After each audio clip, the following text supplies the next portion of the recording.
Ito na yata ang pinakasulit na homemade donut na nakita ko sa may Taguig City. Dahil dito nga guys, halagang 15 pesos ay makakabili na kayo ng homemade donut na triple chocolate na isa sa mga bestseller nila. At 28 pesos naman para sa premium flavors donut nila dito. Meron po kaming premium po, sir.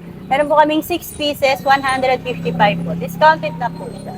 Ito po yung double Dutch namin. Saka ito po, dark choco po.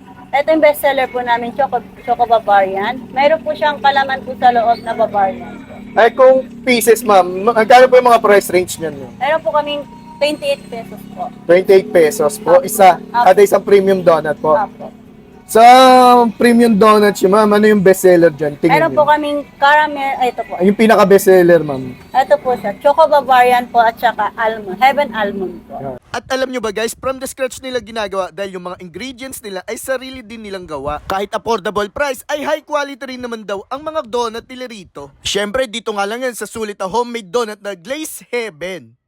Saya mga tingin dito tayo sa number 3 Luzon Street, Triumph South Signal, Taguig City. At dinayo natin yung Glaze Heaven guys. Dinayo natin to dahil napakamura ng mga donut nila. Dahil nagpa-price range lang to na 10 pesos isa, pero ito 290, 20 pieces na guys. Yan. Ang mga bestseller nila dito, itong triple chocolate. Yan guys, sabay itong Bavarian. Meron din ubi cheese yan guys. So tikman na natin to guys. Napakamura. From scratch nila ginagawa, pati yung ingredients homemade. So buwan na natin. So guys, ito na yung triple chocolate nila. Yan guys. 15 pesos lang. Yan guys. So subukan na natin.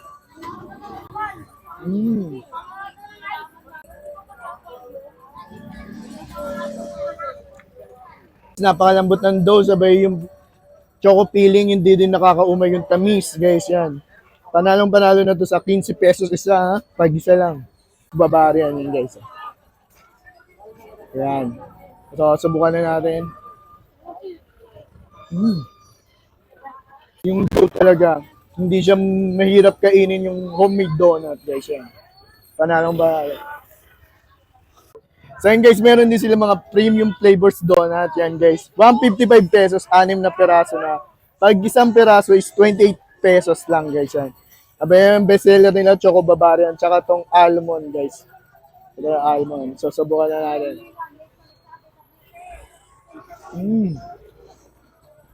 Grabe guys, yung Bavarian nila dito, pwede pantapat sa mga kilalang sikat na brand ng donut guys yan. Pang high class guys, pero mura lang, 28 pesos. So guys, meron din sila mga drinks ito, milk tea, dark chocolate, tsaka to. Meron din silang mango cheesecake guys yan. So titikman natin yung mango cheesecake guys. So subukan natin yung mango cheesecake. Ang sarap guys. Ano, quality naman. Kaya guys, kung mababadbad kayo dito at malapit lang kayo dito sa Triumph South Signal, dahil na kayo dito sa Glaze 7 guys. Affordable price lang yung binibenta nilang donut tsaka tong milk tea guys. Sulit na sulit. Presyong pang masa lang pero high quality ang lasa. So yun lang, paalam.